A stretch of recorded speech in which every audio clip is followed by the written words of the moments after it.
Que tu nous instruises. Au nom de Jésus notre Seigneur. Amen. Amen.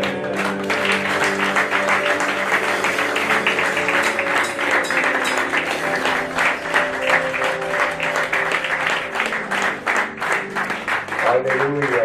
Nous rendons grâce à Dieu. Nous nous asseyons dans sa présence. C'est le début de notre première réunion dans ce nouveau mois de mars, qui pour nous est le mois de la nouvelle création, vie par la foi. Alléluia.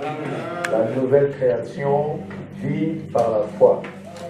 Le mois dernier, avec pour thème quoi? Les réalités, n'est-ce pas, de la nouvelle création.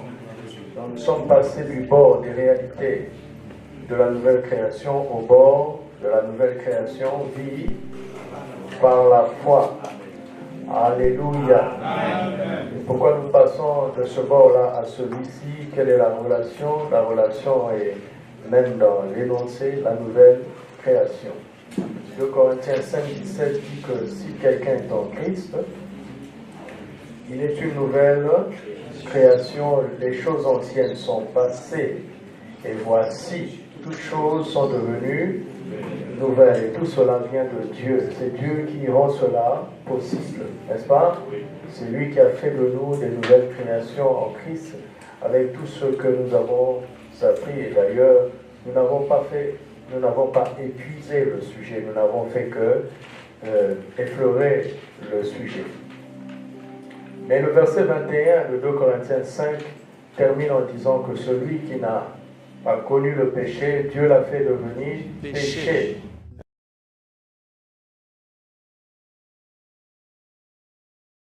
Donc la nouvelle création est la justice de Dieu. Amen.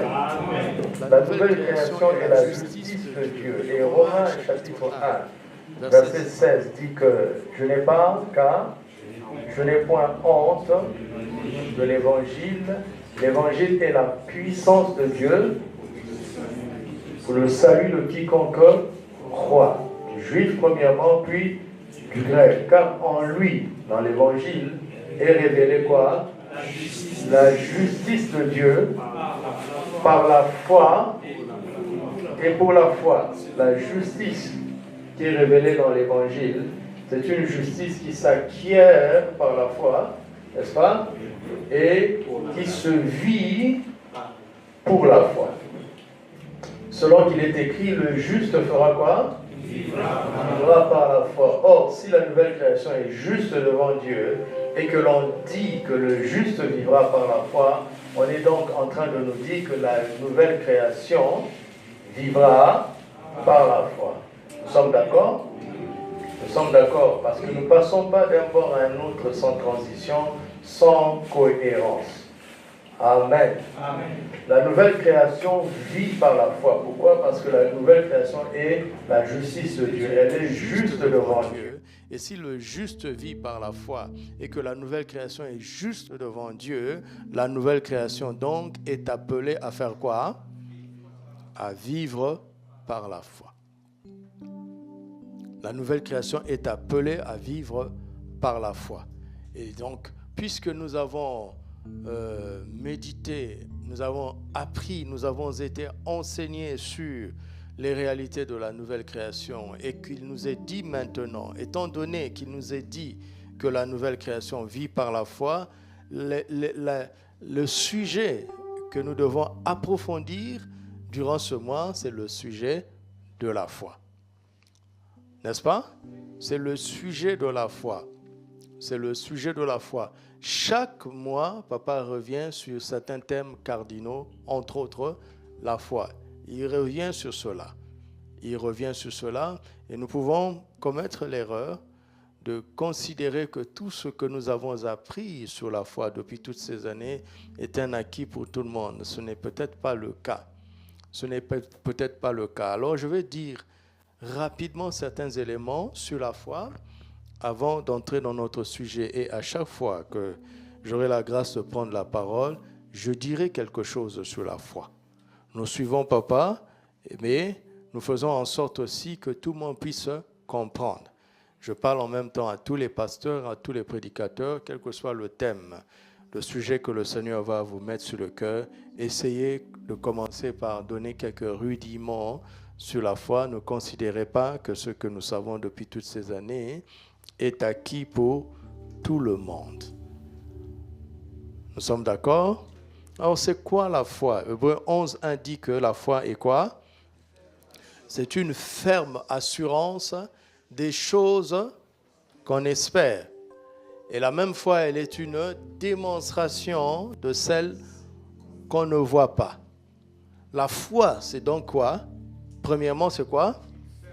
Une ferme assurance des choses qu'on espère. Et ensuite, la foi est... Il y a deux mots-clés ici dans la foi, hein, c'est l'espérance et la démonstration. Mais on ne parle pas de... Il n'y a pas de foi s'il n'y a pas d'espérance, s'il n'y a pas d'attente. Voici une chose simple, par exemple. Tu es venu ici ce soir. Si tu es venu par la foi, tu dois avoir une ferme assurance de quelque chose. Si tu n'en as pas, tu es venu par tradition. C'est l'exercice qu'on doit faire tous les jours. Parce que la tradition est facile, elle s'installe facilement, ou bien l'habitude. Nous n'avons pas besoin d'avoir un objectif si nous venons par habitude, si nous venons par tradition. On n'a pas besoin d'objectif. On est dans la routine religieuse et il n'y a pas de vie.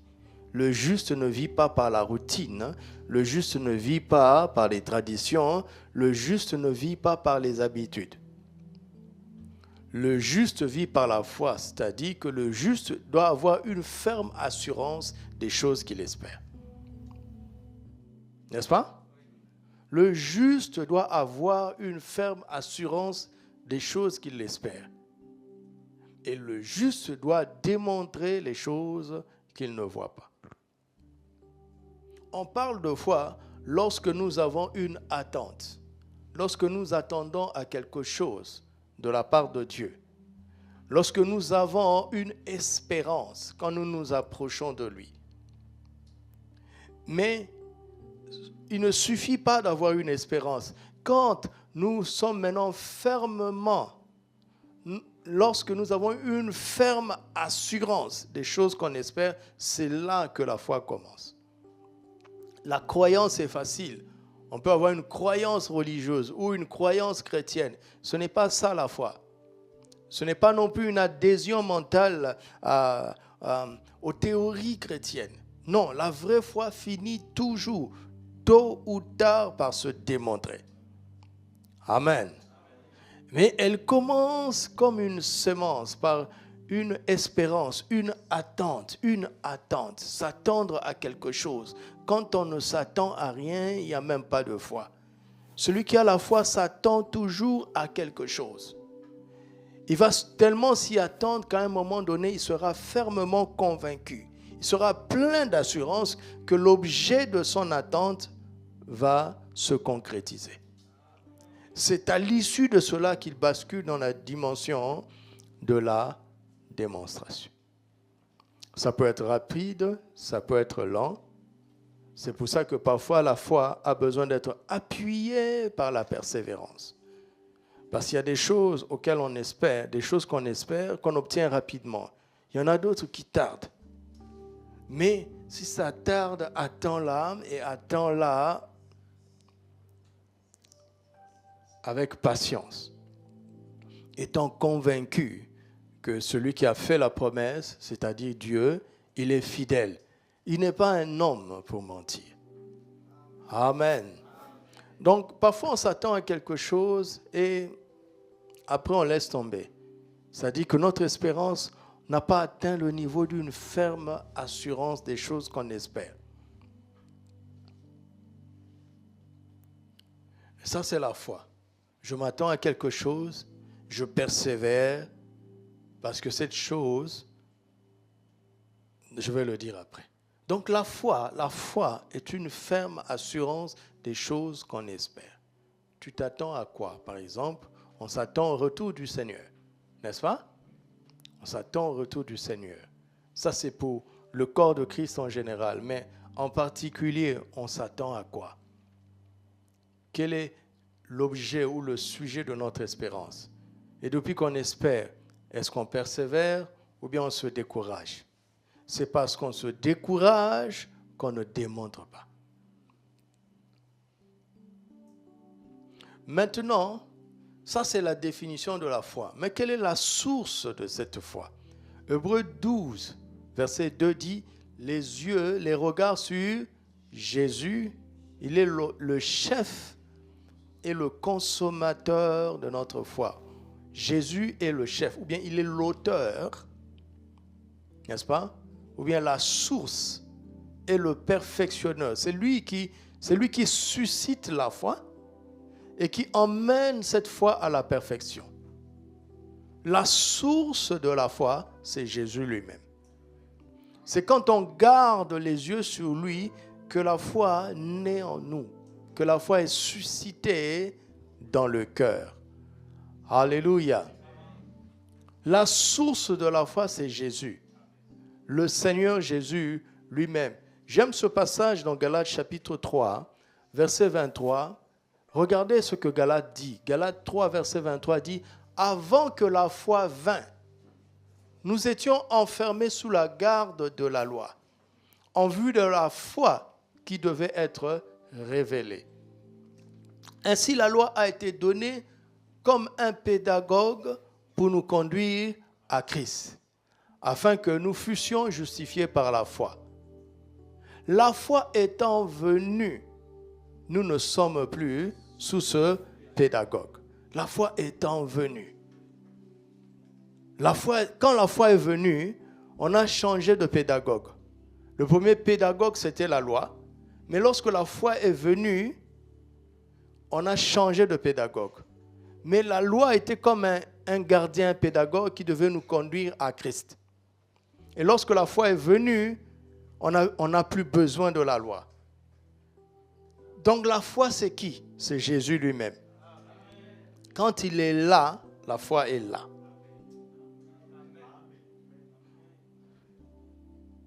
La foi est une simple théorie ou bien une croyance quand on pense que ça vient d'une doctrine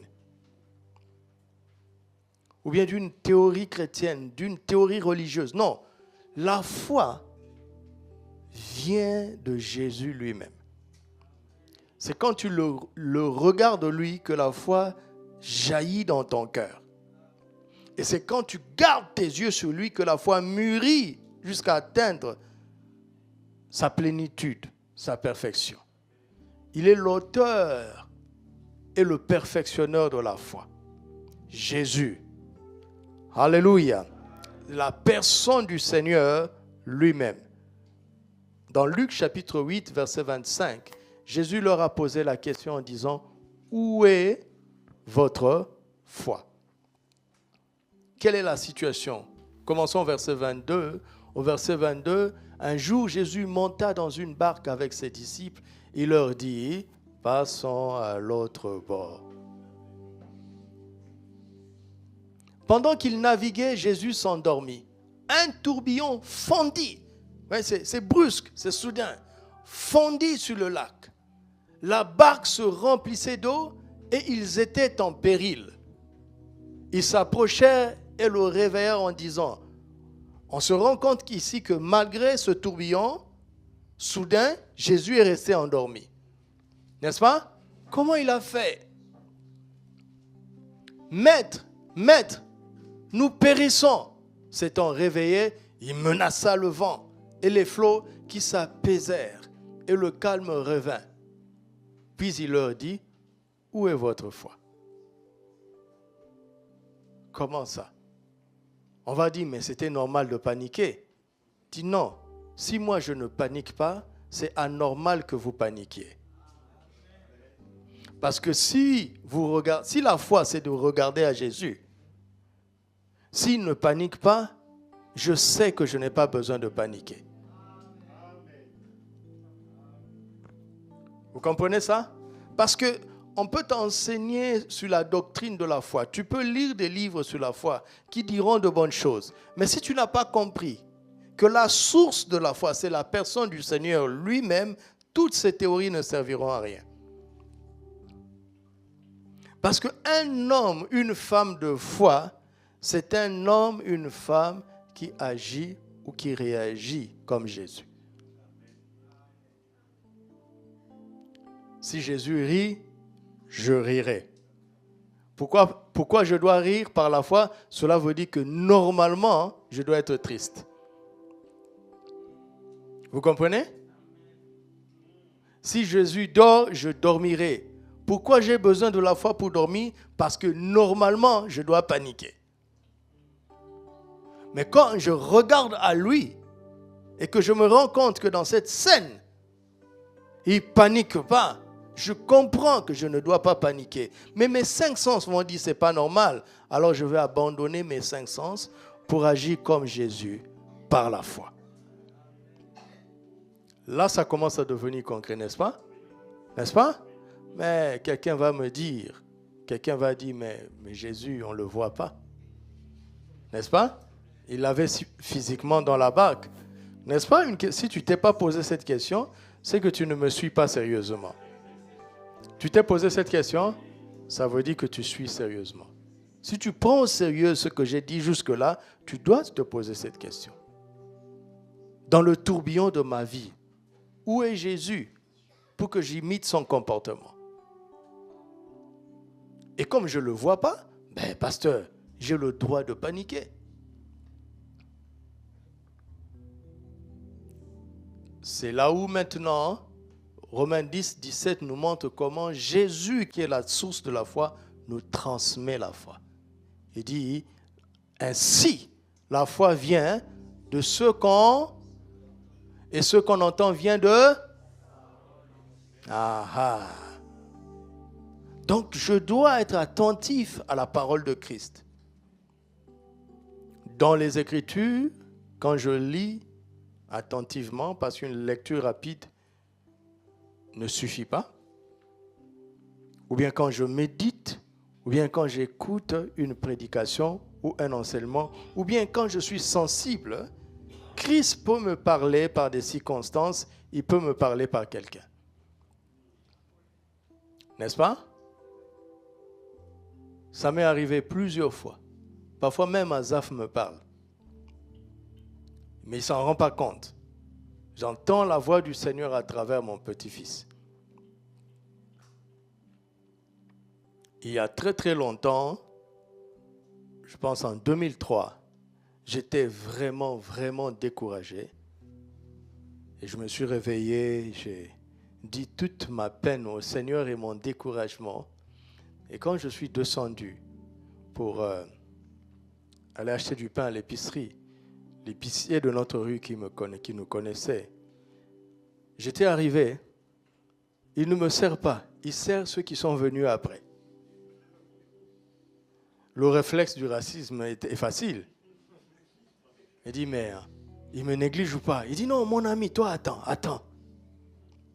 Il a servi les gens. Quand les gens sont partis, on est resté au deux. Il dit, parce que je voulais te dire quelque chose. Il dit, tu sais, toi, tu n'échoueras jamais.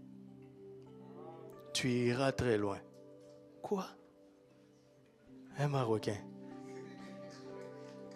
Qu'est-ce qu'il a vu? Le Seigneur venait de me répondre, n'est-ce pas? Par la bouche. Je savais que c'était le Seigneur. Un fou m'a déjà parlé. Un fou. En tout cas, quelqu'un qui avait une apparence folle. Il faut être sensible à la voix de Christ. Et le moyen principal, c'est la parole. Ce sont les Écritures. Et de manière exceptionnelle, il peut tout utiliser. Mais tu as la foi lorsque tu entends Christ te parler personnellement. Vous m'entendez? Personnellement. Quand j'ai commencé à prêcher, je pense que c'est l'une de mes toutes premières prédications. Et à la fin, on a lancé l'appel, on devait prier pour les gens selon certains appels. Et quand je m'approchais à mon tour, je demandais Vous voulez compris pourquoi? Et la personne a commencé à me dire, quand tu as dit ça, là, j'ai senti que Dieu me parlait. Je vous assure, je n'ai pas dit ça. Ça n'avait rien à voir avec mon thème. J'ai réfléchi 1000 fois après pour dire, mais à quel moment j'ai dit ça? Malheureusement, la prédication n'était pas enregistrée comme aujourd'hui. Mais je vous assure, je n'ai pas dit ça. Mais elle m'a entendu lui dire ça. Christ lui a parlé. Et cette personne a eu la foi. Amen.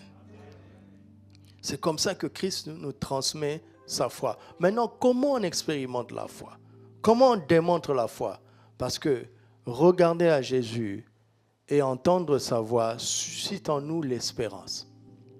Et on chérit cette parole dans notre cœur. Jusqu'à arriver à un point où on va le démontrer. Mais comment on démontre? C'est tellement simple. Marie nous a donné la leçon. Faites ce qu'il vous dira. Alléluia. Faites ce qu'il vous dira. Dans ce que le Seigneur nous dit, il y a le faire. Il y a une action à poser. Tant que tu n'as pas compris cette action, tu ne vas pas démontrer ta foi. Alors tu es dans une phase où ton espérance doit mûrir, jusqu'à devenir une ferme assurance. Quand ton assurance devient ferme, tu es proche de la directive. Tu es proche de comprendre l'acte particulier que tu dois poser pour expérimenter la foi. Jacques le dit d'une autre manière. Mettez la parole de Dieu en pratique. Ne vous bornez pas à l'écouter en vous trompant par des faux raisonnements. Alléluia. Quand vous méditez le torrent du jour ou bien quand vous recevez un enseignement, une prédication, essayez d'abord de comprendre ce que Dieu essaie de vous dire. Mais après, souvent c'est difficile à faire quand on est à l'église. Parce qu'on doit continuer à écouter, n'est-ce pas? Parfois les instructions viennent rapidement. Il peut y avoir une parole de sagesse. Tu sens que là, Dieu m'a parlé. Note dans ton carnet et continue à écouter. Parce que Dieu a d'autres choses à te dire. Mais le plus important, c'est quand celui qui était à l'église, étant une fois rentré chez lui, il revient sur l'enseignement pour essayer de comprendre maintenant comment mettre en pratique ce que j'ai entendu. Et comme malheureusement, pour le moment, la plupart des chrétiens ne font pas ça, c'est pour ça qu'il y a très peu de résultats. Dieu ne parle jamais pour rien. Il a un but. Alléluia. Il a un but. Il a un but. Il ne parle jamais en l'air. Sa parole produit toujours quelque chose. La parole de Dieu est toujours créatrice, n'est-ce pas? N'est-ce pas? Donc si la prédication que tu as écoutée est la parole de Dieu, elle doit créer quelque chose dans ta vie. Oui ou non? C'est ça. Et ce qui nous manque, c'est ce recul où on médite maintenant tout seul pour se demander comment je vais appliquer ce que j'ai entendu. En quoi cela me concerne particulièrement? Pourquoi Dieu me le dit maintenant? Pourquoi il ne m'a pas dit avant? Pourquoi il ne me le dit pas demain? Pourquoi il me le dit maintenant? Avant que certaines difficultés ne fondent, ne tombent, comme un tourbillon que nous avons lu sur mes parents, ma famille, donc par conséquent sur moi-même, un matin, j'étais en train de méditer et ma méditation et mes lectures m'ont emmené sur ce texte où il dit « Mon père et ma mère m'abandonnent, mais l'Éternel me recueille. » Et mon cœur a fait boum boum. J'ai voulu passer parce que ce n'était pas mon texte de base. Mais mon cœur s'est senti interpellé par ce texte. Alors je suis revenu, j'ai dit, d'accord, puisque ça me touche, je vais méditer. Mon cœur et ma mère m'abandonnent. J'ai dit, non. mon père et ma mère ne m'ont pas abandonné. Je n'ai pas de problème avec eux. Je ne doute pas de leur amour. Je suis même sûr qu'ils n'ont pas le projet de m'abandonner.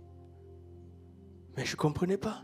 Pourquoi le Seigneur a tiré mon attention sur ce texte?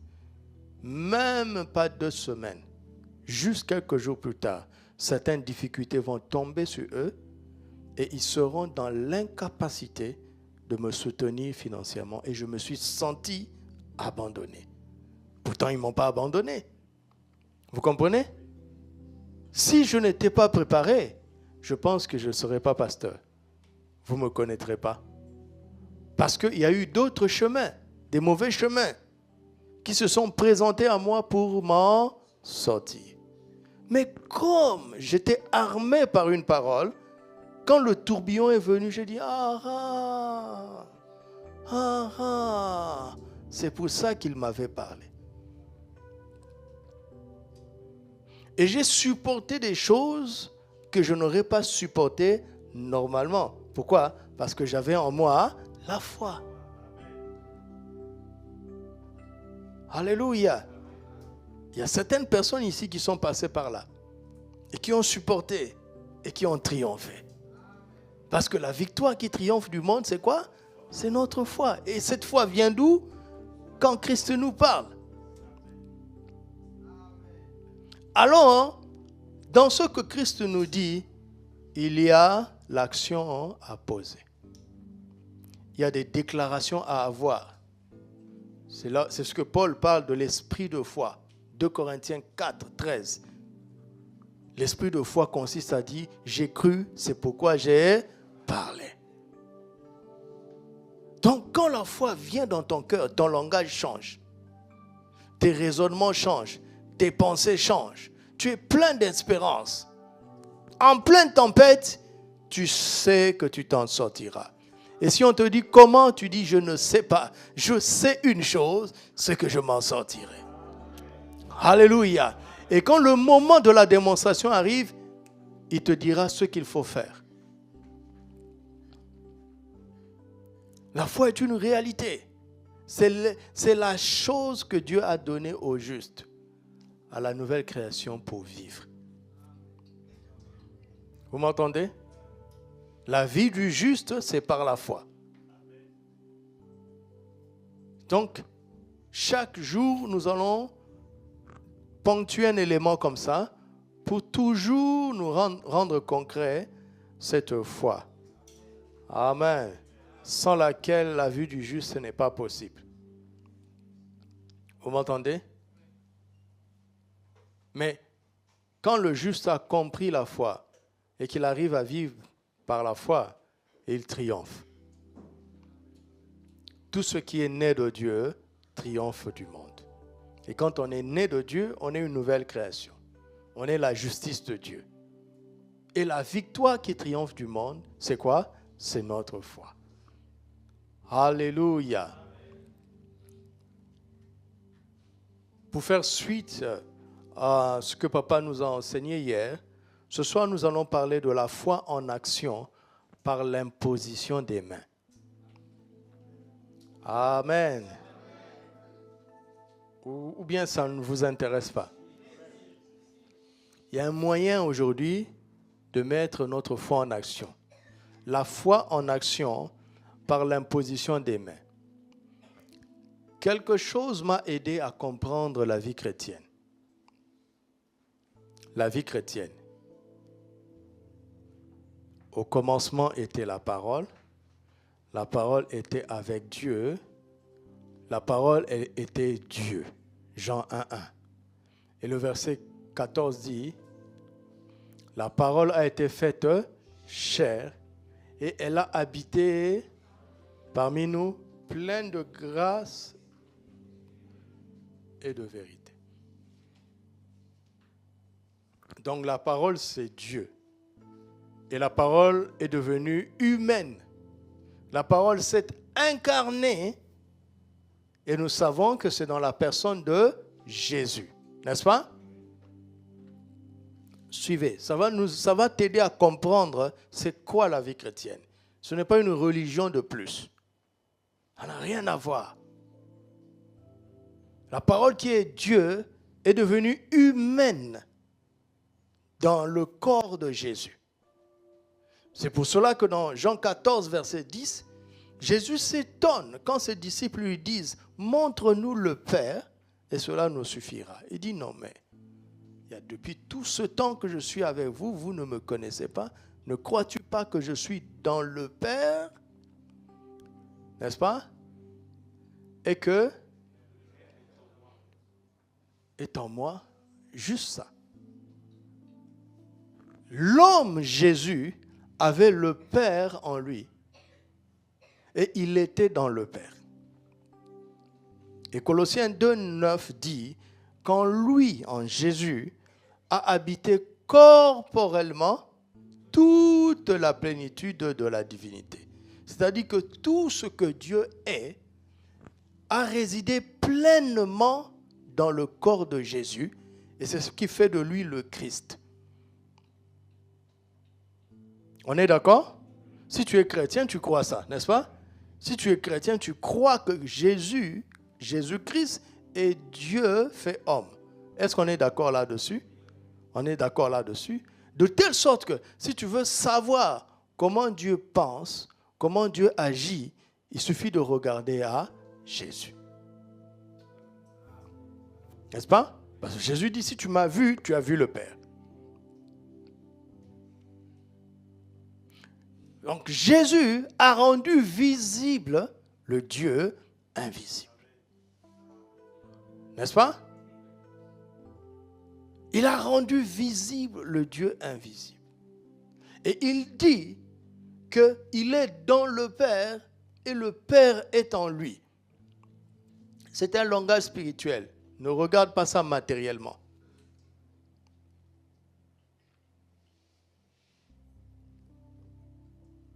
2 Corinthiens 5, 17 dit que si quelqu'un est en Christ, et Colossiens 1, 27 dit Christ en nous, l'espérance de la gloire. Donc la nouvelle création est en Christ pendant que Christ est dans la nouvelle création. Et sachant que le Père est en Christ et que Christ est dans le Père. Et si Christ est en moi, le Père est en moi. Si je suis en Christ, je suis dans le Père.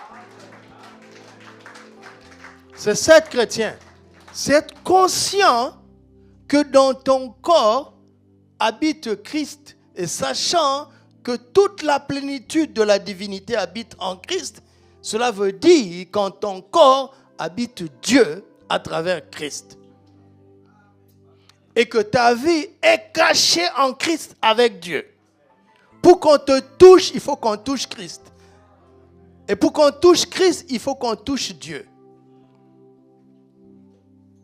Et si on te touche, on touche Christ et on touche Dieu.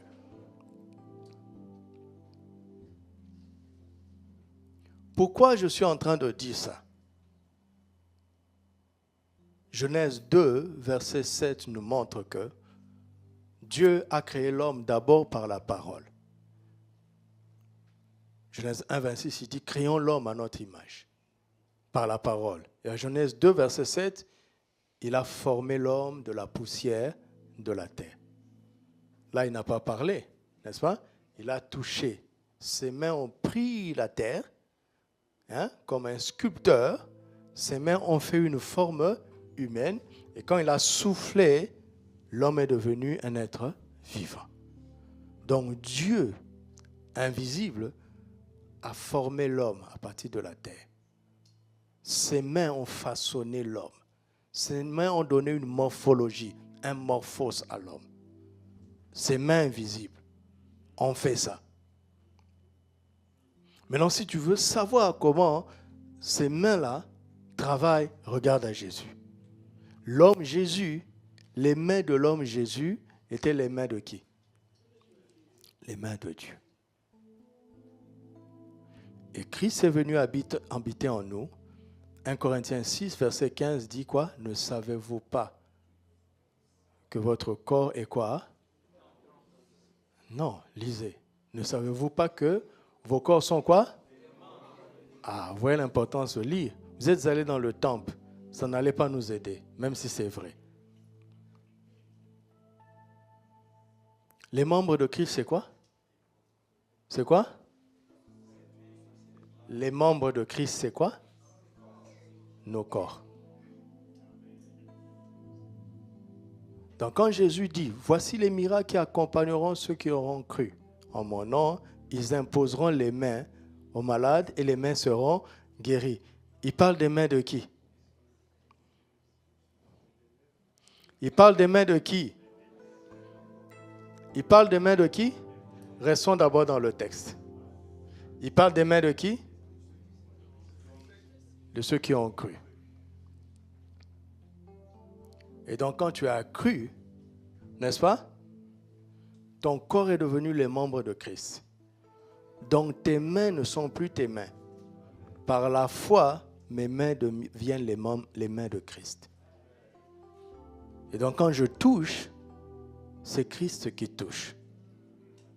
Et quand Christ touche, c'est Dieu qui touche. Par la foi. Physiquement, ce sont mes mains. Mais il n'a pas dit les mains de n'importe qui. Les mains de ceux qui ont cru. Les mains de ceux qui ont la foi. Parce que dans la foi, je suis une nouvelle créature. Dans la foi, je fais partie maintenant du corps de Christ. Dans la foi, mes mains sont devenues les mains de Christ. Et dans la foi, Christ touche à travers mes mains comme Dieu touchait à travers les mains de Christ. Vous m'entendez? Vous m'entendez? C'est ça. C'est ça. Les mains sont importantes. Les mains sont importantes. Christ est en train de nous dire que nous ne nous appartenons plus à nous-mêmes. 1 Corinthiens 6, 20. Vous avez été rachetés à un grand prix. Verset 19. Ne savez-vous pas que votre corps est le temple du Saint-Esprit qui est en vous, que vous avez reçu de Dieu et que vous ne vous appartenez point à vous-même? Car vous avez été rachetés à un grand prix. Glorifiez donc Dieu dans votre quoi? Votre corps et votre esprit qui appartiennent à Dieu. Si mon corps appartient à Dieu, cela veut dire que mes mains lui appartiennent. Et si ces mains sont les siennes, quand je touche, ce sont les mains de Dieu qui touchent. C'est Dieu qui touche à travers mes mains. Mais il faut la foi pour ça. Nous ne marchons pas par la vue. Mes yeux voient mes mains et je les reconnais. Mes yeux me disent, ce sont les mains de Doudou. La foi dit, non, non, non, non, non, non, non, non, non. Ce n'est plus les mains de Doudou. C'est les mains de Christ. Parce que je ne m'appartiens plus à moi-même. Ouais, imposer les mains par la foi implique tout ça. Ce n'est pas un acte mécanique. C'est un acte de foi. C'est un acte de foi. C'est un acte de foi. Et quand on impose les mains par la foi, on sait qu'en ce moment-là, à travers ce point de contact, ce n'est plus moi qui touche, mais c'est celui qui vit en moi qui touche. Alléluia. Et tu transmets quelque chose. Amen. Parfois tu sens, souvent tu ne sens pas, parce que ça ne marche pas par les sens. C'est par la foi. Touche seulement. Impose seulement les mains par la foi. Le reste appartient au Saint-Esprit. Il sait ce qu'il va faire. C'est ça la nouvelle création. Elle est le prolongement de la vie de Christ. C'est une personne qui ne s'appartient plus. Elle a livré son corps à celui qui l'a racheté. Si tu achètes quelque chose, tu en deviens le propriétaire. N'est-ce pas? Christ nous a rachetés. Il est notre propriétaire. Notre corps et notre esprit lui appartiennent. C'est pourquoi il dit dans 1 Timothée 2, « Je veux qu'en tout lieu, les gens élèvent les mains pures. »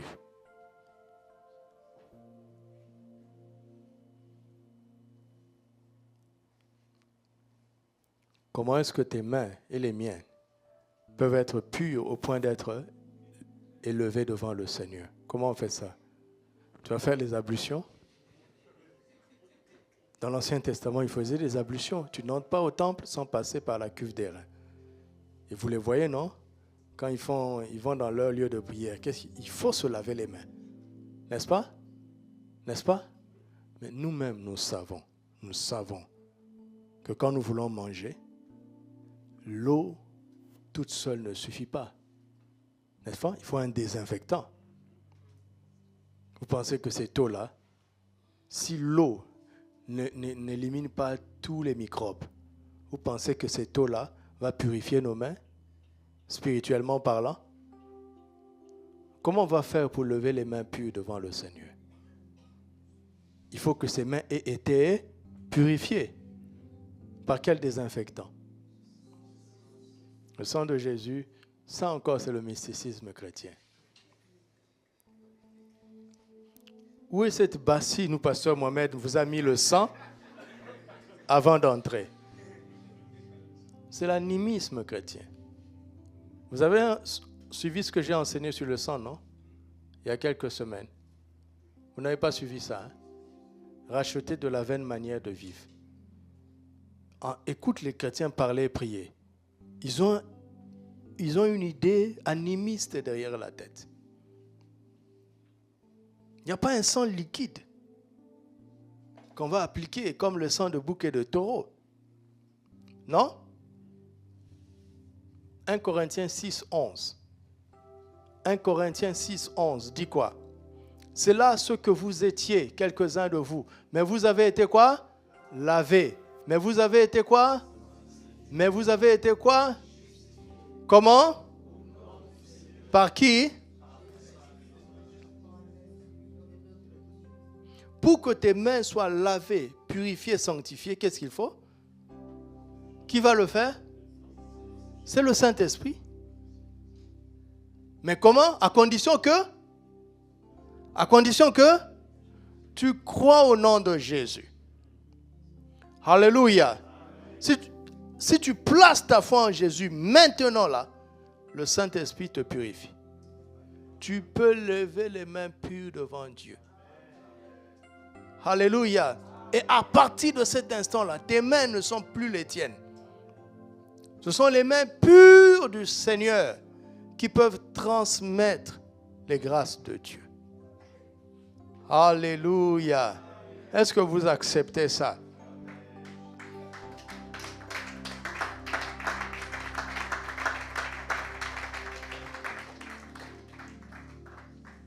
Hier, papa a dit quelque chose qui m'a touché. Il a dit que les mains de celui qui a foi en Christ deviennent l'extension des mains de Dieu. Vous vous rendez compte? Il dit comme un fil électrique, comme un robinet, ces mains-là peuvent transmettre, communiquer la vie.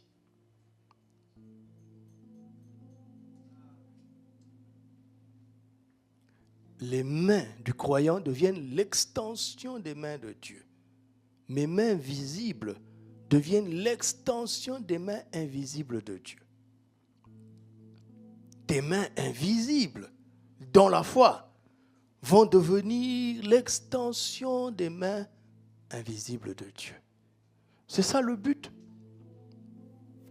C'est ça le but de ce partage. Pour que tu prennes conscience de ce que tes mains sont ou peuvent devenir par la foi à la disposition du Seigneur. Alléluia. Alléluia. Regardons Marc chapitre 6, Marc 6, versets 1 à 7. Jésus partit de là et se rendit dans sa patrie. Ses disciples le suivirent. Quand le sabbat fut venu, il se mit à enseigner dans la synagogue. Suivons bien Jésus. Suivons bien Jésus.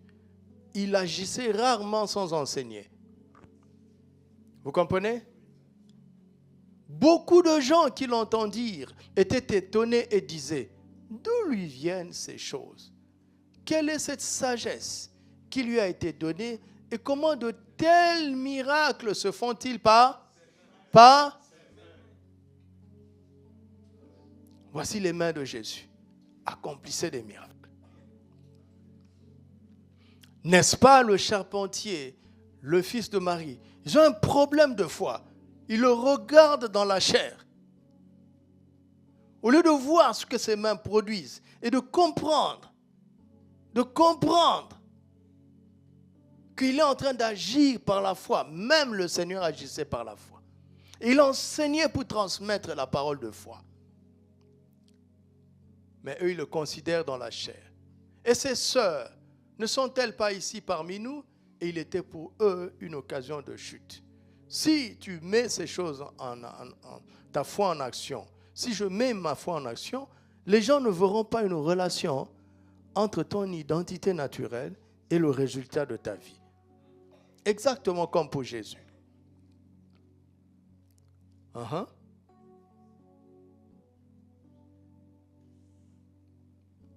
Mais Jésus leur dit, un prophète n'est méprisé que dans sa patrie, parmi ses parents et dans sa maison. Il ne put faire là aucun miracle, si ce n'est quoi?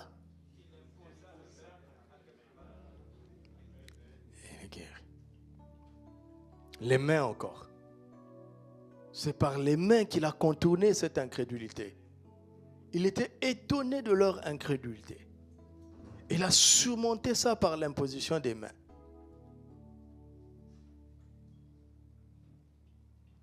Quand il a commencé à imposer les mains, le peu de gens qui avaient cru sont venus.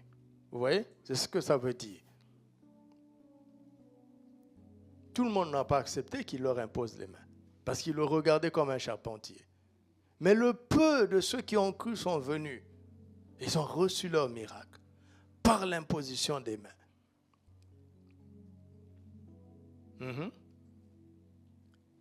Ils s'étonnaient de leur incrédulité. Jésus parcourait les villages d'alentour en enseignant.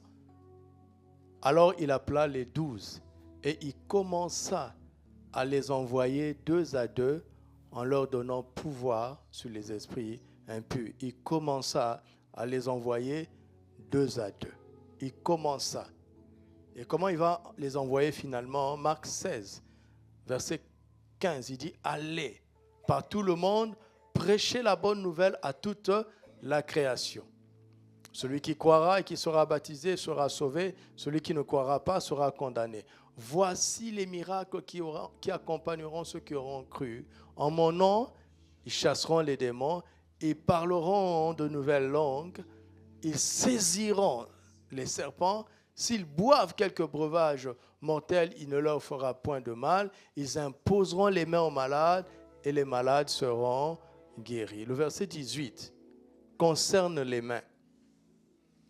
Saisir les serpents, ce n'est pas avec les pieds. Hein? C'est avec les pieds?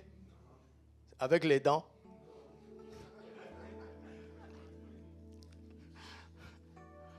Boire un breuvage mortel, c'est comment? Comment tu fais pour boire?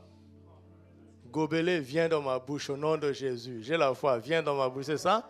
C'est tes mains. Mais boire un breuvage mortel, écoutez ça, c'est très important, ça m'a touché aujourd'hui. C'est très important. Boire un breuvage mortel ne veut pas dire « je veux vous prouver que j'ai la foi ». Emmenez-moi de l'acide. Emmenez-moi de l'acide. Non. Ça veut dire qu'il y a un poison, tu ne sais pas. Mais quand tu as pris le verre empoisonné et que tu as emmené dans la bouche, tes mains ont neutralisé le poison.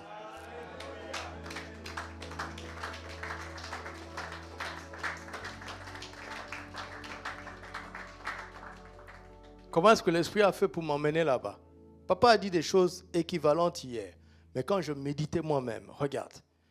Quand Marie a salué Élisabeth, qu'est-ce qui s'est passé chez Élisabeth? Elle a senti l'enfant tressaillir. Et Jean-Baptiste a été rempli du Saint-Esprit. Hein? Vous entendez, non? Jean-Baptiste a été rempli du Saint-Esprit quand Marie a salué sa maman alors qu'il était dans le ventre.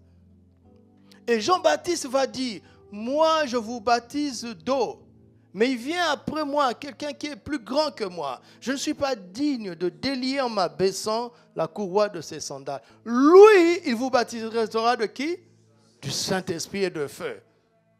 Donc, quand Marie a dit bonjour à Élisabeth et que le Saint-Esprit est parti de Marie vers Élisabeth, qui baptise du Saint-Esprit? C'est Jésus. Jésus qui était dans Marie a baptisé Jean-Baptiste, qui était dans Élisabeth.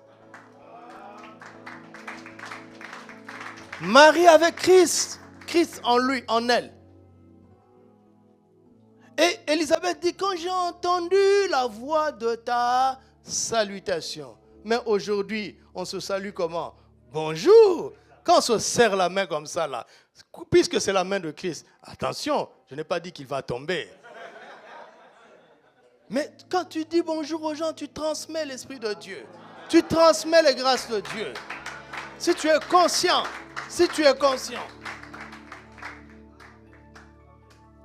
quelqu'un peut être guéri sans le savoir. Il avait une maladie qu'il ignorait. Toi-même, tu ne sais pas qu'il est malade.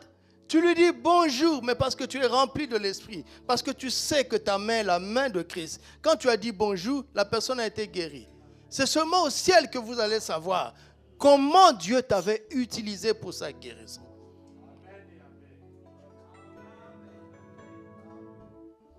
Vous avez compris pourquoi pendant plus d'une année, il n'a pas voulu qu'on se serre les mains. Vous voyez de quoi je parle, non? Pendant la pandémie, on ne se touchait plus. Parce que le diable sait ce qui se passe quand tu touches les gens dans la foi.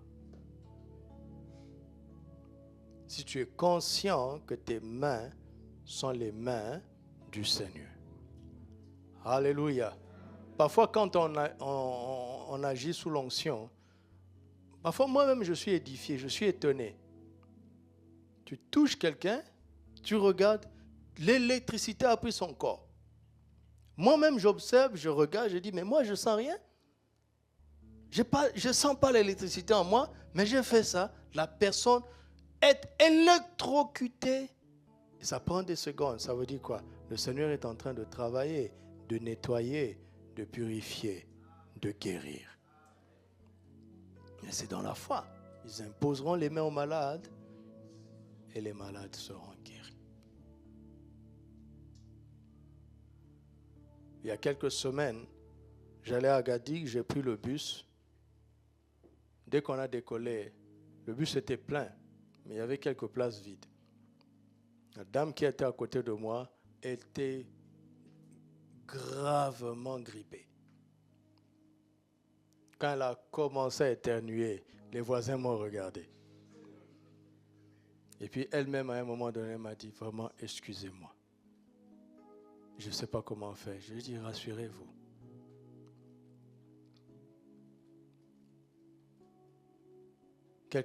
Quelques minutes plus tard, il y avait 2 places vides. Je me suis dit, peut-être que je vais aller derrière. Et elle m'a dit, tu restes là.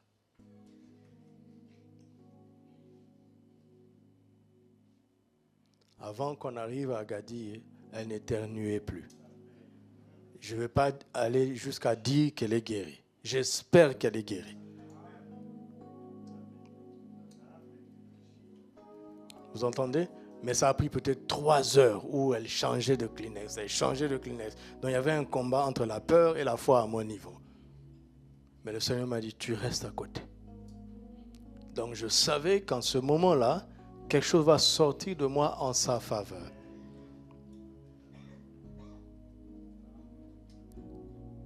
À l'heure de repos, elle a acheté des choses, elle m'a ramené aussi. J'ai juste pris une petite bouteille d'eau. Elle m'a dit, vous êtes très gentil. Parce qu'elle voyait comment les gens l'évitaient. Elle dit, vous êtes très gentil. C'est tout ce qu'on s'est dit.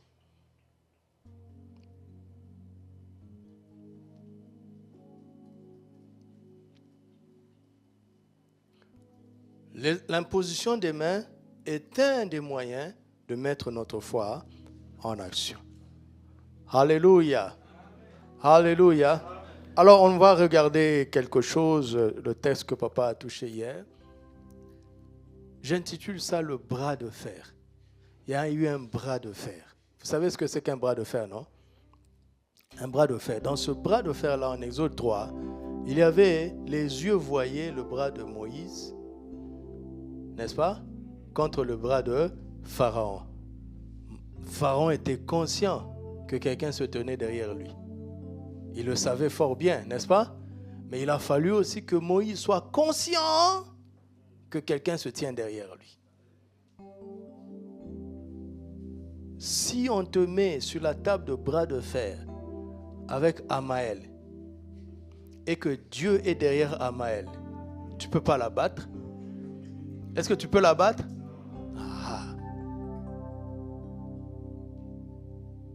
Satan travaillait à travers le corps de Pharaon. Dieu travaillait à travers le corps de Moïse. Et les deux bras allaient s'affronter. Qui va gagner? Qui va gagner? C'est comme ça encore aujourd'hui. Il y a un bras de fer. Lisons Exode chapitre 3 à partir du verset 7. Le verset 7. L'Éternel dit: j'ai vu la souffrance de mon peuple qui est en Égypte, et j'ai entendu les cris que lui font pousser ses oppresseurs, car je connais ses douleurs. Je suis descendu pour le délivrer de quoi? De la main des Égyptiens. Ils étaient tenus par les Égyptiens qui les maltraitaient.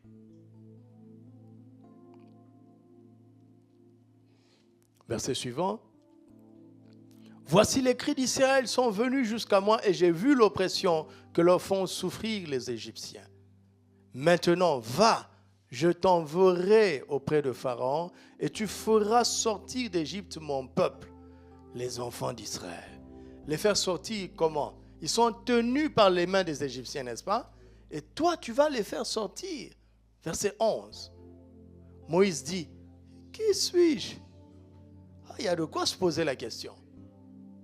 N'allez pas vite en besogne, hein? Vous dites, il est incrédule. Non, non, non. Ces questions vont nous aider. Qui suis-je pour aller vers Pharaon et pour faire sortir d'Égypte les enfants d'Israël? Dieu dit: je serai avec toi. C'est-à-dire, derrière ta main, ce sera la mienne. Alléluia. Je serai avec toi. Verset 19. 19 à 20. Je sais que le roi d'Égypte ne vous laissera point aller. Si ce n'est pas... C'est la main de Moïse? Ils sont tenus par les mains des Égyptiens. Il y a une main puissante qui va les faire sortir à travers Moïse. Il faut donc que Moïse ait foi en la parole qu'il vient d'entendre. S'il met sa foi en action, la main de Dieu va agir à travers la sienne. Et il va libérer le peuple de la main des Égyptiens.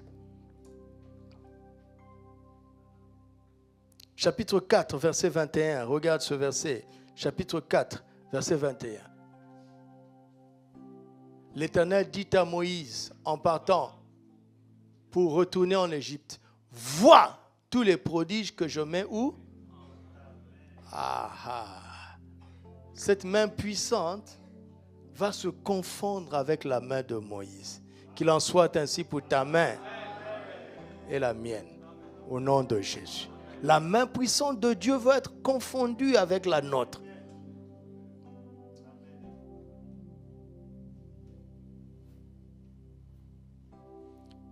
Et quand tu es conscient de cela, tu vas allègrement dans ce bras de fer, parce qu'il n'y a pas une main qui peut vaincre la main du Seigneur. Il n'y en a pas. Ou bien, est-ce qu'il y en a? Il n'y en a pas, n'est-ce pas? Maintenant, chapitre 4, versets 1 à 7, nous allons voir que Dieu, pour pouvoir lui dire au verset 21 qu'il y aura des prodiges dans la main de Moïse, parce que finalement, il va s'agir de la main de Moïse, la main du Seigneur sera invisible à travers la main visible de Moïse. Vous me suivez? Mais non, pour que Moïse prenne conscience de cela et pour qu'il puisse avoir la foi, Dieu va le former. Et dans cette formation, Dieu va s'occuper de la main de Moïse. Puisqu'il va travailler avec cette main-là. Il faut qu'il forme cette main-là. N'est-ce pas? Moïse répondit et dit: voici, ils ne me croiront point. Ils n'écouteront point ma voix. Mais ils diront, l'Éternel ne t'est point apparu. L'Éternel lui dit, qu'y a-t-il où? Dieu commence à s'occuper maintenant de sa main. Qui s'occupe de ta main ce soir. Qu'y a-t-il dans ta main? Quand tu regardes ta main là, qu'est-ce qu'il y a?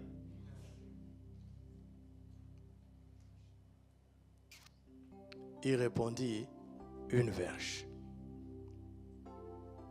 L'Éternel dit, jette-la par terre.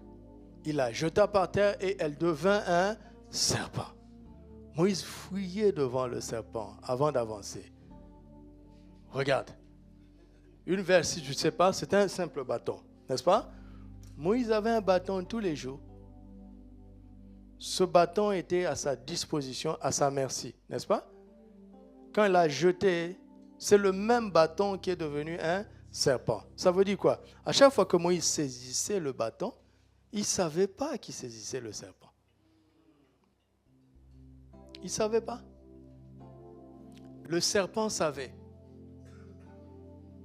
Et le serpent était heureux que Moïse ne le sache pas.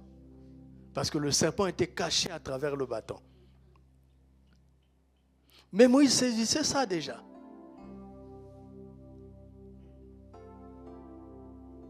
Mais le problème, c'est que c'est par la foi qu'on saisit les serpents. N'est-ce pas? Mais quand il a jeté sous l'instruction divine et qu'il a jeté le bâton et que le bâton est devenu un serpent, qu'est-ce qui est sorti de Moïse? La peur. Tu ne peux pas maîtriser le serpent avec la peur. Il faut la foi pour le maîtriser. Tu me suis? Donc Dieu lui a dit de jeter pour que deux choses se produisent. Il veut d'abord que Moïse comprenne que dans ce bâton-là était caché le serpent. Et dans son cœur était cachée la peur.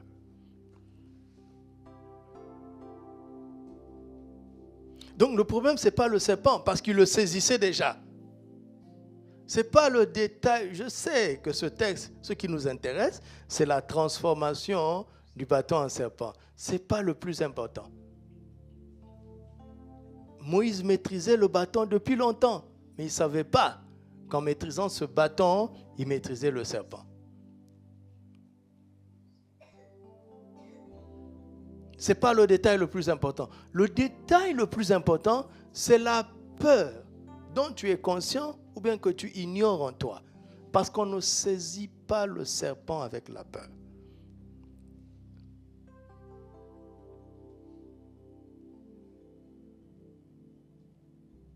Dans le bâton, il y avait le serpent. Dans le cœur de Moïse, il y avait la peur. Un cocktail d'échecs. Vous entendez? Vous entendez? On ne peut pas réussir comme ça. On ne peut pas réussir si on n'a pas de discernement de là où Satan se cache et si on a la peur en nous. Et parfois, Dieu nous empêche de voir certaines choses parce qu'il sait qu'on va paniquer. Alors, il ordonne au serpent de ne pas se manifester. Parce qu'on n'est pas prêt.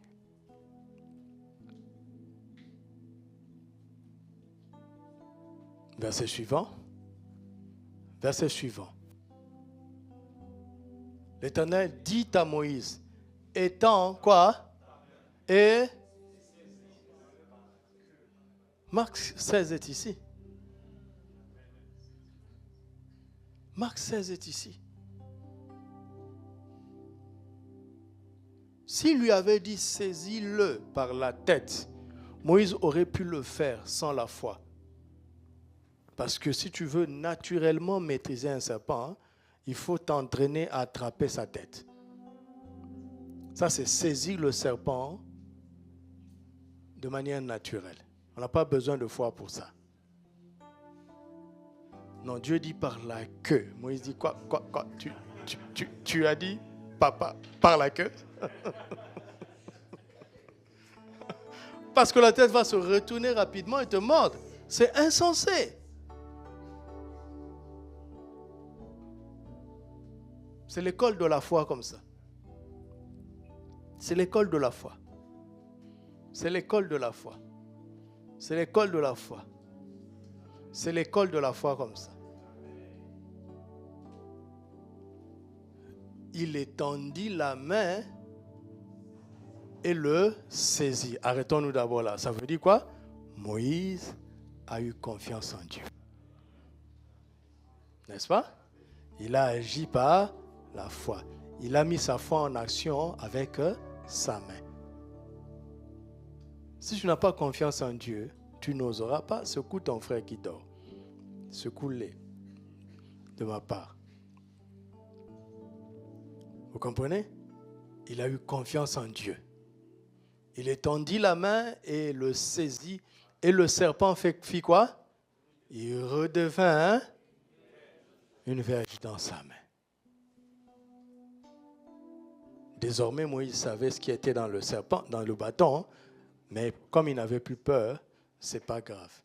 D'ailleurs, même quand il bondissait, il disait, mais je te tiens, je te maîtrise. Continuons. C'est là, dit l'Éternel, ce que tu feras afin qu'ils croient que l'Éternel, le Dieu de leur père, t'est apparu.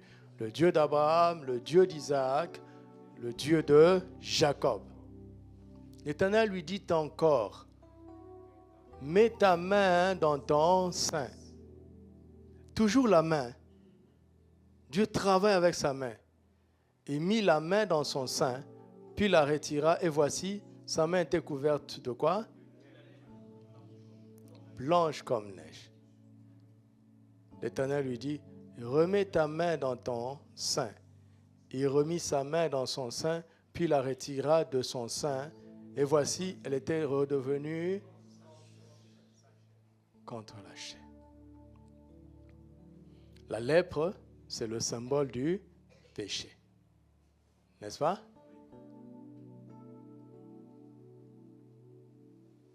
Donc, Dieu est en train de donner à Moïse autorité sur le serpent et sur le péché. Si tu as autorité sur le péché, tu as autorité sur ses conséquences. La maladie, les malédictions. N'est-ce pas? Voilà. Voilà ce qu'on peut faire avec nos mains. Alléluia. Comme pour Jésus, que l'œuvre de Dieu prospère entre nos mains. Amen.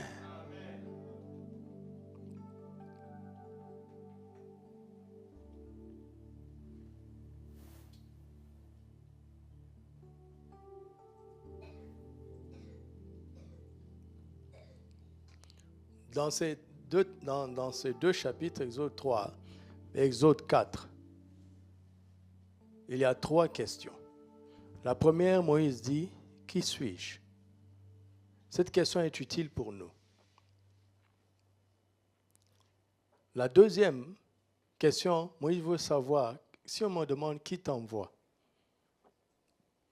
que leur dirais-je, n'est-ce pas? Et puis il y a une autre question, avec quoi délivrerai-je? Qui suis-je? Qui m'envoie? Il m'envoie avec quoi? Il m'envoie avec quoi? Et Dieu répond à ces 3 questions toujours en s'intéressant aux mains de Moïse. Parce qu'il est en train de lui confier son œuvre. Il veut que son œuvre prospère entre les mains de Moïse. Quand il dit qui suis-je, Dieu lui dit je serai avec toi. Il dit quand il dit qui t'envoie, tu leur diras le Dieu d'Abraham, le Dieu de vos pères, le Dieu d'Abraham, d'Isaac et de Jacob. Et quand il dit avec quoi, il dit qu'y a-t-il dans ta main? Pour Moïse, il n'a qu'un bâton. Dieu lui dit jette-le. Et c'est avec cette activité-là que Moïse va apprendre la foi. Amen. On part avec quoi? On part avec la foi. Qui nous envoie, c'est le Seigneur, le Dieu d'Abraham, d'Isaac et de Jacob, le Tout-Puissant. L'Éternel, le Tout-Puissant. qui suis-je? Il dit à Moïse, je serai avec toi. Comment on applique ça maintenant dans la nouvelle alliance? Comment on applique ça dans la nouvelle alliance? Dans Matthieu 16, un jour, Jésus a demandé à ses disciples, qui dit-on que je suis? Et finalement, il leur dit, qui dites-vous que je suis? Un seul a osé répondre. Il a dit, tu es le Christ, le Fils du Dieu vivant. Quand Simon a donné la bonne réponse, Dieu lui a dit, moi aussi je te dis, Simon, fils de Jonas, ça c'est ton identité naturelle. Moi je dis que tu es Pierre. Et que sur cette pierre, la révélation que je suis le Christ, je bâtirai mon église. Il dit, je te donnerai les clés du royaume. Il ne donne pas les clés du royaume à Simon. Il les a données à Pierre, la nouvelle création. Alléluia. Si tu veux savoir qui tu es, cherche à savoir qui est Christ. Parce que nous sommes exactement comme lui. Notre identité se trouve dans la sienne. L'identité de victoire, c'est ton identité en Christ. C'est l'identité de la nouvelle création. Et quand tu prends conscience de qui tu es en Christ, tu sais que tes mains ne sont plus les tiennes, mais elles sont les mains de Christ. Et comme les mains de Christ ne sont pas limitées, les tiennes et les miennes ne sont pas limitées. Alléluia. Alléluia. C'est très important de savoir qui est Christ et ce que nous sommes en lui. Ne cherche pas à savoir qui tu es. Ne remonte pas ton arbre généalogique. Satan a vaincu l'homme naturel. Satan a vaincu Adam jusqu'à nos ancêtres, jusqu'à nos parents biologiques. Maintenant en Christ, tu es un enfant de Dieu. Alléluia. Et Christ a vaincu Satan. Les actes dont les ordonnances te condamnaient, me condamnaient, ont déjà été déchirés. Il n'y a maintenant aucune condamnation pour ceux qui sont en Christ. Tu es la justice de Dieu. Le tentateur, l'accusateur, le calomniateur ne peut plus te condamner. Donc tu as autorité, tu peux lui parler avec assurance. Tu peux le maîtriser. Alléluia. Parce que tu es une nouvelle création. Qui tu es, c'est ce que tu es en Christ. C'est ça qui va faire la différence. Regardez tout ce que Moïse a fait avec Dieu, avec lui. Dieu lui a dit, je serai avec toi. Mais Christ ne nous dit pas ça. Il est en nous. Celui qui est en nous est comment? Plus grand que celui qui est dans ce monde. Pas celui qui est avec nous. Il est en nous. Il est en moi. Il est en toi si tu es en Christ. Et il est plus grand que celui qui est dans ce monde. C'est ton identité en Christ qui fera la différence. C'est la conscience de ton identité en Christ qui fera que tu ne regarderas plus tes mains comme des mains banales. Ce sont des mains puissantes, des mains saintes, des mains du juste. Alléluia. Et quand tu imposes les mains, on te demande qui t'envoie. Tu dis au nom de Jésus. Qui t'envoie, donc c'est Jésus. Qui est Jésus? C'est le nom qui a été souverainement élevé dans les cieux, sur la terre et sous la terre. Il a tout pouvoir dans les cieux, sur la terre. Celui qui m'envoie est souverain et tout-puissant partout et pour toujours. C'est en son nom que j'agis. C'est en son nom que j'impose les mains. C'est en son nom que tu imposes les mains. Tu es conscient que celui qui t'envoie est le Tout-Puissant. Il est le souverain. Alléluia. Il est le plus fort. Il a dompté l'homme fort. Vous trouvez ça dans Luc 11. Il y avait un homme fort avant qu'il ne vienne. Quand Christ est entré en scène, il a dompté l'homme fort. Il a dépouillé de toutes les armes dans lesquelles il se confiait. Et il a pillé sa maison. Et il a lié l'homme fort. C'est ce Jésus-là qui t'envoie. C'est ce Jésus-là qui m'envoie. C'est ce Christ qui habite en toi et qui habite en moi. C'est de ce Christ dont je suis le corps. Mes mains sont les siennes. Je suis membre de son corps. Dans ce bras de fer, le monde voit la main de Moïse contre la main de Pharaon. Mais le monde spirituel voit la main de Satan contre la main de Dieu. Vanité, nous connaissons l'issue de la bataille. Qui va gagner? Qui va gagner? Alléluia! Alléluia!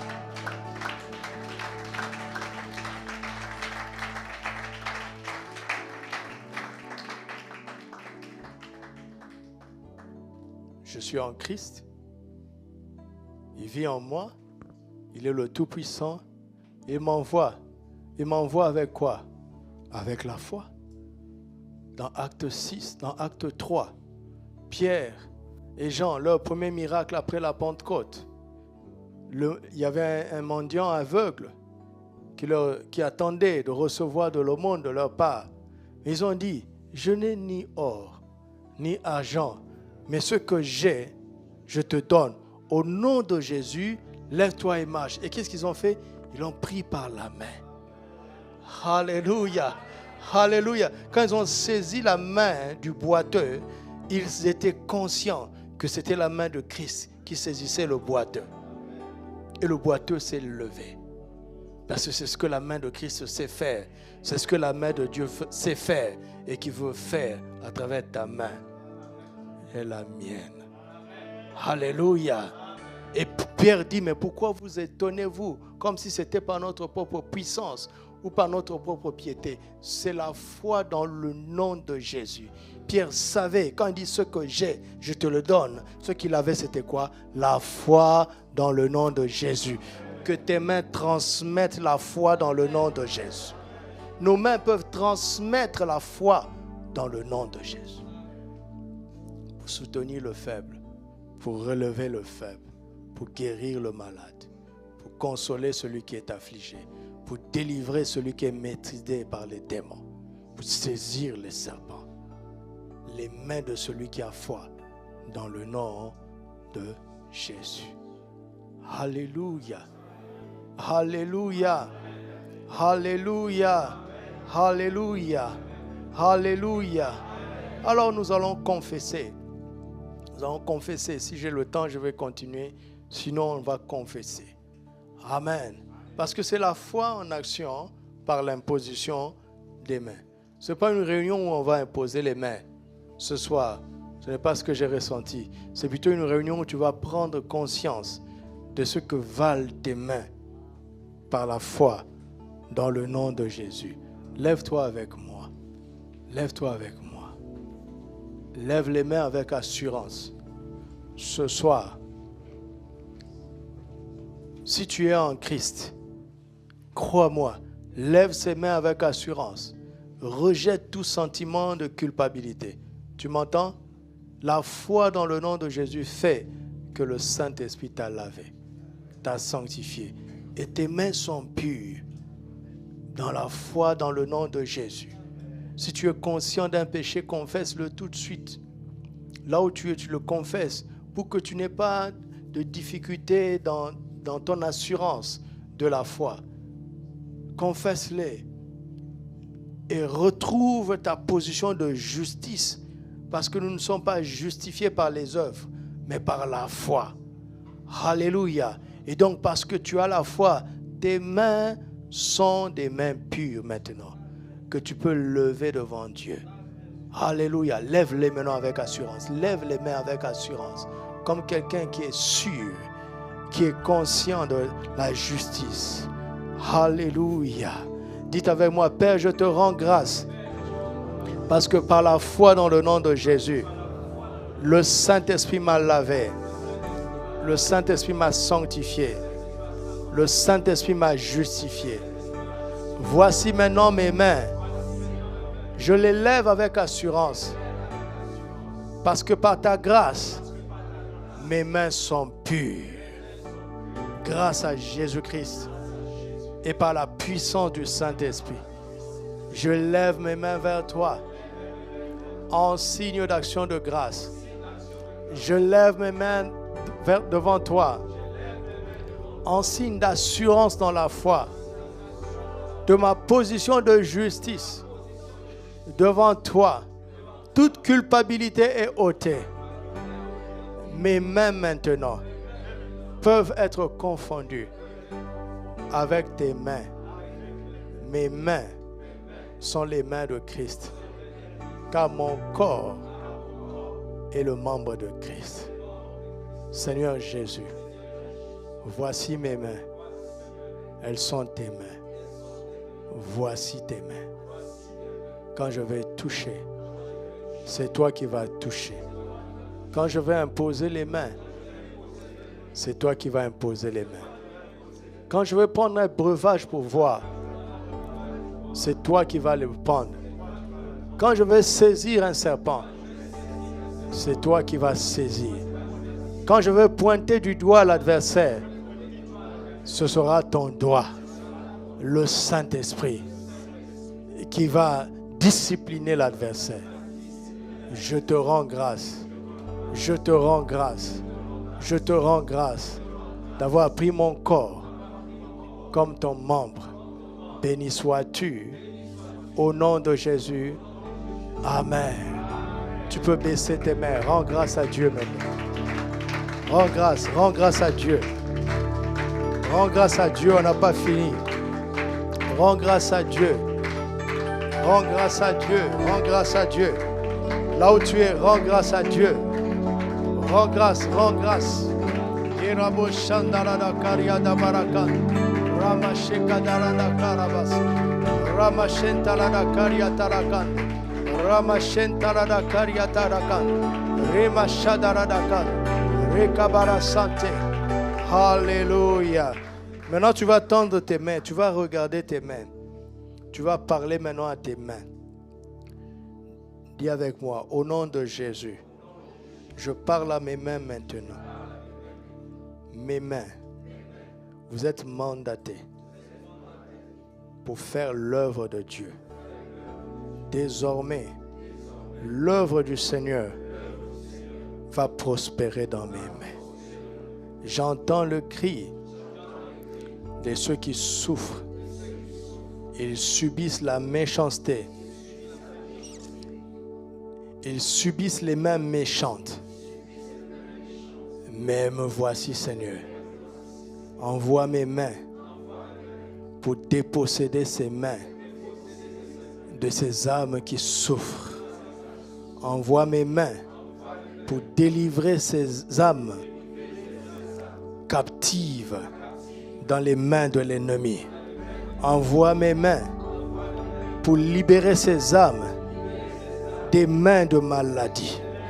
Envoie mes mains pour libérer ces âmes des mains de la malédiction. Envoie mes mains pour libérer ces âmes des mains de la pauvreté. Envoie mes mains pour libérer ces âmes des mains du péché. Me voici, Seigneur. Envoie-moi. Envoie-moi. Car je sais que mes mains sont les mains de Christ. Je vais aller avec assurance. Et je vois des résultats dans mes mains. Je vois des résultats spectaculaires dans mes mains. Je vois des résultats dans mes mains. Je vois des victoires dans mes mains. Je vois des guérisons dans mes mains. Je vois des délivrances dans mes mains. Je vois des bénédictions dans mes mains. Je vois des grâces dans mes mains. Et il en sera ainsi. Au nom de Jésus. Amen. Rends grâce à Dieu. Rends grâce. Rends grâce à Dieu. Rends grâce. Rends grâce. Rends grâce à Dieu. Me rabashako taradagate. Me keriantaradago sharadagen. Reba sakeriatakom. Reba sentorono bokonalia. Libra sentaradakom. Shendaradakoria teradabasen. Imra nevako robo senteriadakam. Reba santorono bokoshare daglia. Ria stentaradakom. Au nom de Jésus. Prends maintenant ta main droite. Mets-la sur ton cœur. Alléluia. Dis avec moi, au nom de Jésus, je commande à la peur de quitter mon cœur. Plus de peur dans mon cœur. Au nom de Jésus, je commande à la peur de quitter mon cœur. Je commande au doute. Je commande à l'incrédulité de ne même pas s'approcher de mon cœur.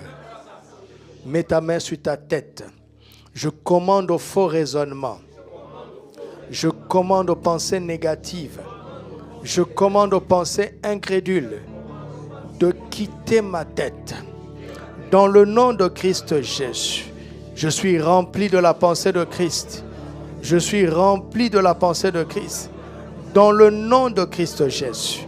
Dans le nom de Christ Jésus, mon cœur est rempli de foi.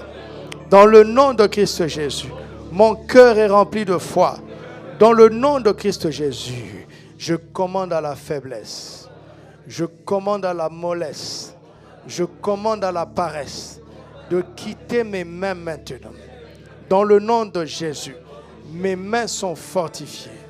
Mes mains sont fortifiées. Mes mains sont fructueuses. Dans le nom de Christ Jésus, mes mains sont fructueuses. Dans le nom de Christ Jésus, mes mains ne sont plus languissantes. Dans le nom de Christ Jésus, mes mains sont pleines de vie.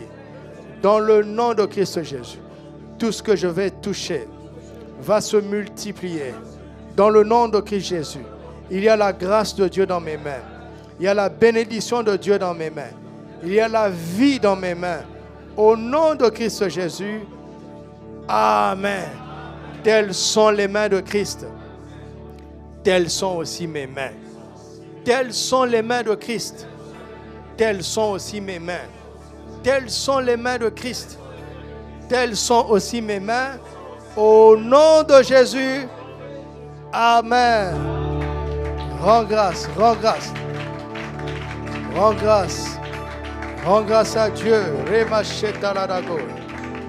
Rema Yaskanderia Dako. Ria Santeria Dako.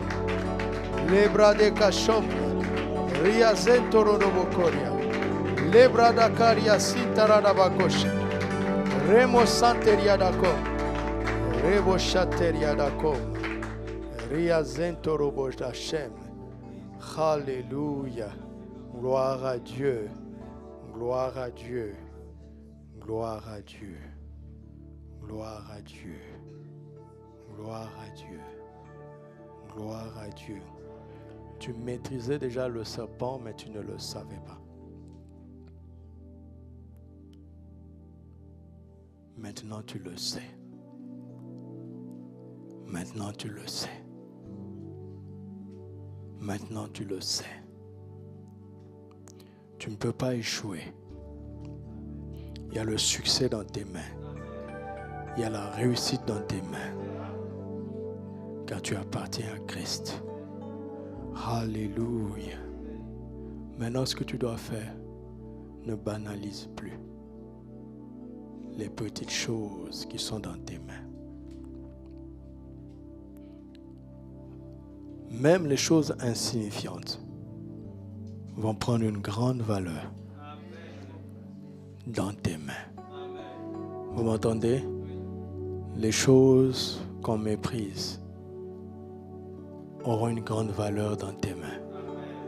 Les choses qu'on banalise, les choses qu'on déconsidère auront une grande valeur dans tes mains. Dans tes mains. Au nom de Jésus. 2 Corinthiens 6, 17 dit, c'est pourquoi sortez du milieu d'eux et séparez-vous, dit le Seigneur. Ne touchez pas à ce qui est impur et je vous accueillerai. Sortez du milieu d'eux. Séparez-vous, dit le Seigneur. Ne touchez pas à ce qui est impur et je vous accueillerai, dit le Seigneur. Dit le Seigneur. Alléluia.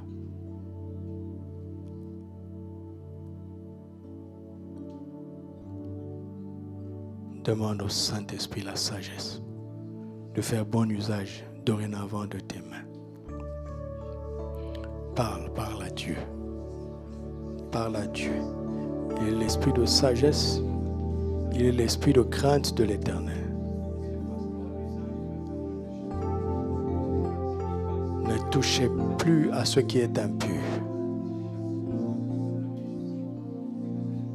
Ô Saint-Esprit, ô Saint-Esprit, ô Saint-Esprit, ces mains sont consacrées. Ces mains sont consacrées. Remplis-nous de sagesse et de crainte de l'Éternel pour ne plus toucher à ce qui est impur. Alléluia. Alléluia. Remplis-nous de sagesse, Saint-Esprit, pour faire bon usage de nos mains, de tes mains, de nos mains qui sont les tiennes. Remplis-nous de sagesse et de crainte pour faire bon usage de nos mains qui dorénavant sont les tiennes. Au nom de Christ Jésus. Alléluia. Alléluia.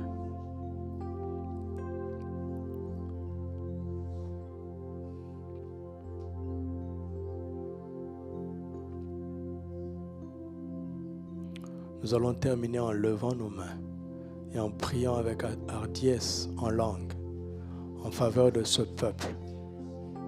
La Bible montre comment, en Exode 17, quand Moïse levait les mains, Josué était plus fort dans la vallée. Il y a des Josué parmi ce peuple. Ils sont en train de lutter. Nous allons les soutenir par cet acte prophétique. En levant nos mains sur la montagne. En levant nos mains sur la montagne, Risakobo Darebo Shaderato Kosi Kantera Dabako Terandose, Lebra Sokotalina Barakerio Tarada Gedereshe, Le Mandera Dobra Sekatora Nikarabako Robo Shandere Dakore, Rinda Rabakori Andera Nakaria da Barako Mondo Robo Shaderene, Riande Karioto Borasia Teranda Bako Brandera Nakoranene, Nerebo Shadarane Kariana Koraba Shadarane.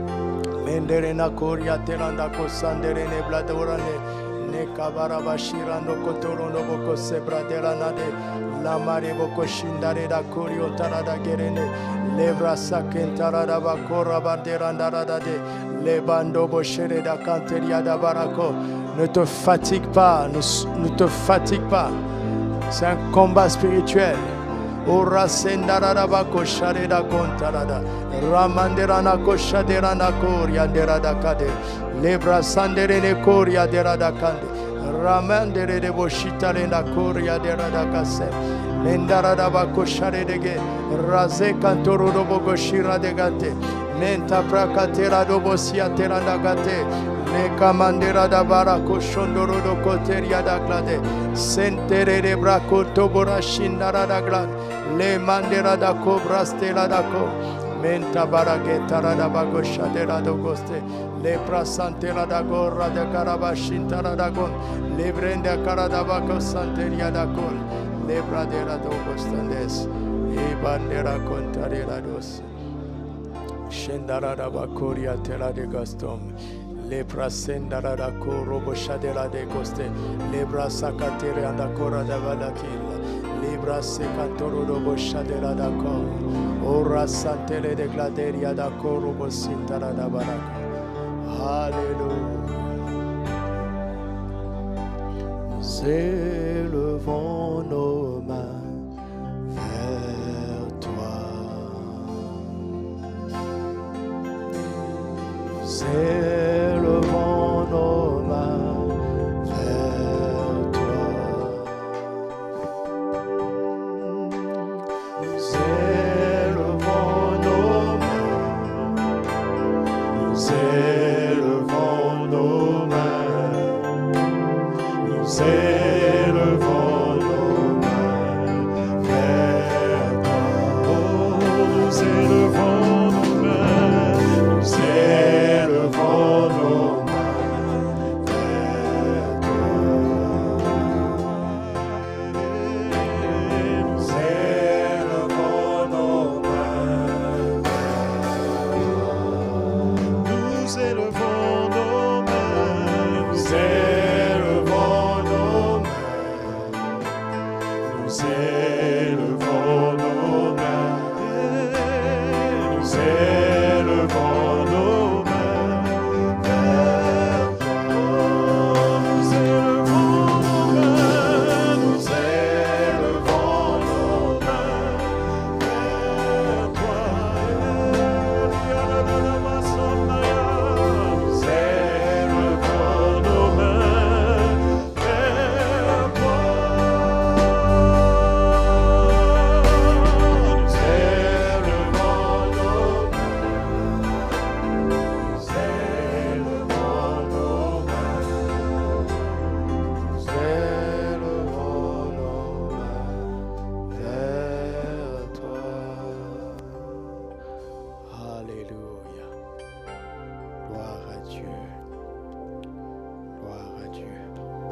Père, nous te rendons grâce, car il y a dans nos mains ta vie.